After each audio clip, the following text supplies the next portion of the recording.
पृथला विधानसभा के बुखारपुर गांव में भारतीय जनता पार्टी जनसंपर्क यात्रा को लेकर के पहुंचे विनोद भाटी जी का गांव बुखारपुर में पहुंचने पर ग्रामीणों ने फूल मालाओं से स्वागत किया। वहीं बुजुर्गों ने भी फूल माला पहना करके विनोद भाटी का स्वागत किया और विनोद भाटी जी ने भाजपा की तमाम उन नीतियों को बताया जो लोगों तक मोदी जी ने पहुंचाई है और मोदी जी के लिए वोट की अपील की। आइए दिखाते हैं हम आपको पूरी खबर। भाटी जी साथ आए हुए पार्टी कार्यकर्ता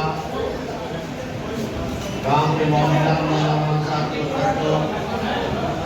और ये हमारी जमीन पार्टी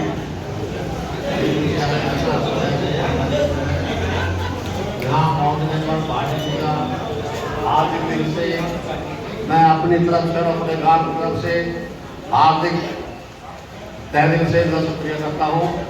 और भाटी जी जो है ना, आपको बीजेपी पार्टी की ओर से अपना ये सारा कार्यक्रम आपको बताएंगे और आप उसको ध्यान से सुनेंगे। वंदे वंदे।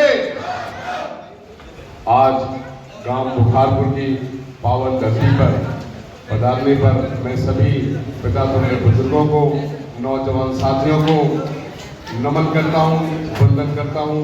विशेष तौर पर मेरे हम उम्र मेरे भाई संदीप सरपंच साहब, कृपाल मास्टर जी, मेरे साथ आए हुए पंडित दादाराम जी, मनजाति सभी व्यक्ति, सभी गीतकार साथी और मेरे पत्रकार बंधुओं, आज का प्रोग्राम मैंने भारतीय जनता पार्टी का, माननीय मोदी जी का, माननीय कृष्णपाल जी का दूत बनने का कार्य किया है।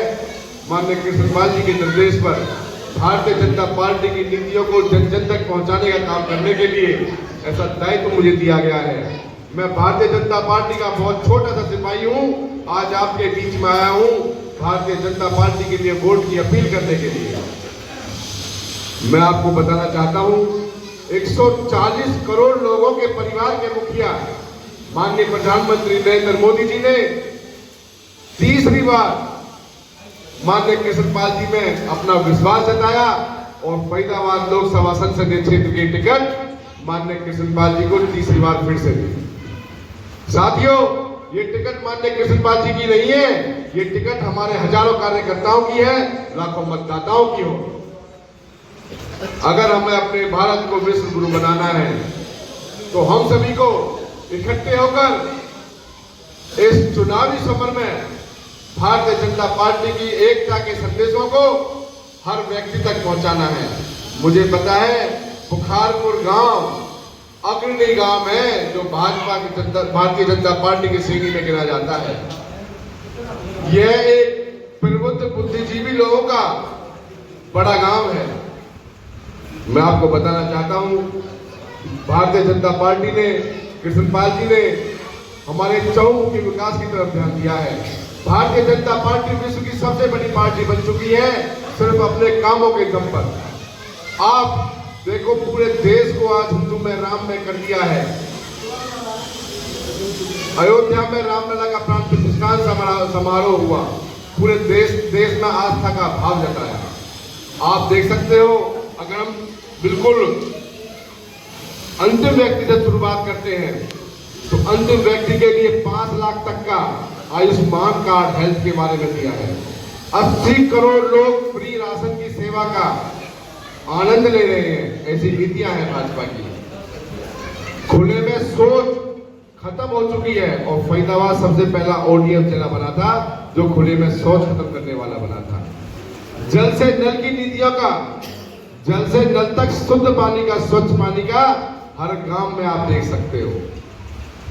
गरीब आदमी को जिसके सर पर छत नहीं थी उसको जन आवास योजना के तहत 1,70,000 रुपए दिए गए हैं। कितने लोग, कितने लाभार्थी हैं? अगर हम महिला की बात करते हैं तो जो पहले धुएं से परेशान रहती थी चूल्हे से, हर औरत को सिलेंडर देने का कार्य किया है।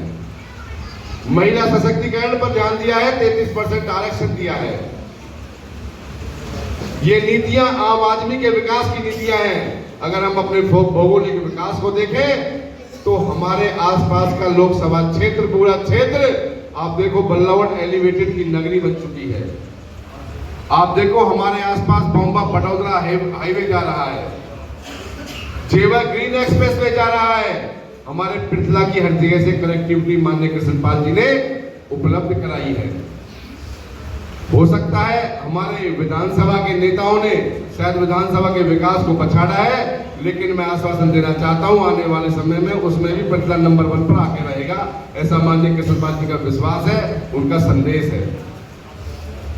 साथियों, हर कोने में, चाहे भारत देश को विश्व गुरु बनाने की बात हो, चाहे हमारे देश की सुरक्षा की बात हो, पहले हम कई लाख करोड़ के हथियार आयात करवाते थे, लेकिन आज भारत में स्वदेशी हथियार बनते हैं और कई लाख करोड़ के हथियार निर्यात किए जाते हैं। व्यापार की दिशा में देखें तो आपको बताना चाहता हूं, जीएसटी लागू करने वाली पहली सरकार, एक देश एक कर बनाने वाली, नए व्यापार स्टार्टअप्स के लिए लोन देने वाली, मुद्रा लोन जैसी सुविधाएं देने वाली, अनेकों सुविधाएं व्यापार के लिए दी है। नौजवान पर केंद्रित सरकार है। हमारे चारों तरफ विकास की हवा चल रही है। साथियों, अगर हमें यह विकास की हवा को बढ़ा के रखना है, जिस तरह से आज मोदी जी कह रहे हैं कि मैंने अपनी अर्थव्यवस्था को 9वें से 5वें स्थान पर ले आया हूं, 3 लाख ट्रिलियन डॉलर की आज जीडीपी हमारी है। यदि इस बार हम बीजेपी पार्टी को दोबारा चुनते हैं तो तीसरे नंबर की अर्थव्यवस्था हमारी बन जाएगी। 5 लाख ट्रिलियन डॉलर पर ले जाने का मोदी जी ने गारंटी दी है, वादा किया है। मोदी जी की गारंटी अपने आप में एक गारंटी है। उन्होंने जो कहा है वो करके दिखाया है। चाहे 370 को एक कलम से हटाने की बात हो, मोदी जी की अगर मैं नीतियों को गिनाऊंगा तो सुबह से शाम हो जाएगी और शायद मैं इतनी बता भी ना पाऊं। बहुत विकास कर रहे हैं। आप देखो, भारत आज सबसे अधिक नौजवान देश है, सबसे अधिक युवा हमारे भारतवर्ष में है, लेकिन 10 से 15-20 साल बाद सबसे अधिक बड़े बूढ़े भी हमारे देश में होंगे। मोदी जी का ध्यान यहां तक है कि कल हम रहे ना रहे, लेकिन वो आज से ही बड़े बूढ़ों के लिए नई नई स्कीमें तैयार कर रहे हैं और 10 साल बाद लागू की जाएंगी। कहां वृद्धा पेंशन दी जाएगी, किस तरीके से वृद्धाश्रम होंगे, कैसे ऐसे हम सबसे ज्यादा बुजुर्गों को अपने देश में मैनेज कर पाएंगे। ऐसी नीतियां हैं माननीय मोदी जी की। तो साथियों, मैं कृष्णपाल जी का दूत बनकर आप लोगों के बीच में आया हूं। भारतीय जनता पार्टी की नीतियों को बताने का मैंने आपको कार्य किया। अब हम सभी को इकट्ठा होकर जिस तरीके से पिछली बार हमने माननीय कृष्णपाल जी को, देश की नंबर 1 की जीत फरीदाबाद से जानी चाहिए। माननीय कृष्णपाल गुर्जर जी पहले नंबर की देश की जीत लेकर संसद में पहुंचे। इसी के साथ मैं बताना चाहता हूं, वैसे आप सब मुझसे परिचित हैं, मेरा गांव है, मेरा घर है, विनोद भाटी गांव में रावटी से हूं। मैं पृथला विधानसभा की राजनीति कर रहा हूं। आज मोदी जी की नीतियों को प्रोत्साहित करने के साथ साथ मैं एक निमंत्रण देने आया हूं। आने वाली 22 अप्रैल को कोचिंग बाई विनोद का मैं उद्घाटन करने जा रहा हूं, जिसमें सभी सरकारी आप लोग वहां पहुंचेंगे। गांव फतेहपुर बिलौच में पीटीएलआर कॉलेज में हमने 10 टीचर नेशनल लेवल के दिल्ली से हायर किए हैं, जो हमारे क्षेत्र के नौजवान भाई और बहनों को फ्री कोचिंग देंगे, फ्री ऑफ कॉस्ट कोचिंग देंगे। यूपीएससी की, एसएससी की, 8 स्टेट बोर्ड की किसी से 1 रुपया नहीं लिया जाएगा। हमारे नौजवान भाई बहन लाखों रुपए खर्च करके 2 घंटा जाने में लगाते हैं दिल्ली के लिए, 2 घंटा आने में लगाते हैं कोचिंग के लिए।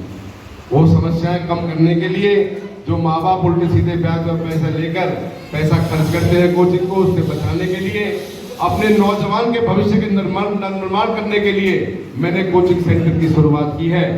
और ये कोचिंग सेंटर लगातार 5 साल तक चलेगा। ऐसा नहीं कि चुनाव तक चलेगा, मैं हारूं या जीतूं उससे मतलब नहीं है। ये कोचिंग सेंटर हमारे भाई बहनों के लिए 5 साल तक फ्री ऑफ कॉस्ट चलेगा। मैं आपसे बताता हूं, इस कोचिंग सेंटर के साथ साथ हमने एक व्यापार सहायता सेंटर और बनाया है।